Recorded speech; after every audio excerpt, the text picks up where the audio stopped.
পোহৰৰ প্ৰতিফলনৰ সূত্ৰ বুলি ক'লে সবৰে মনত প্ৰশ্ন হয় যে সূত্ৰ দুটা কি কি এতিয়ালৈকে মেট্ৰিক পৰীক্ষাত বহু কেইবাৰ আহিছে পোহৰৰ প্ৰতিফলনৰ সূত্ৰটো একদম সহজকে যদি আমি শিকো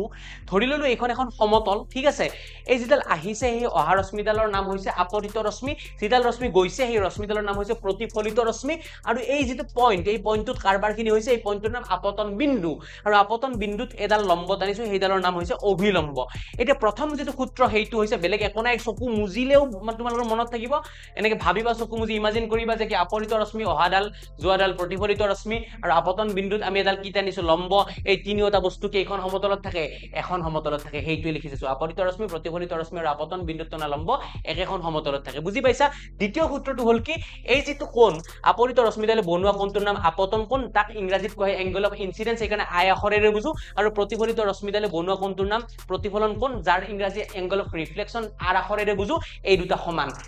এই দুটাই সূত্ৰ যে আপতন কোণ আৰু প্ৰতিফলন কোণ সমান ঠিক আছে পোহৰৰ প্ৰতিফলন সূত্ৰ দুটা তোমালোকৰ মনত থাকি যাব এতিয়াৰ পৰা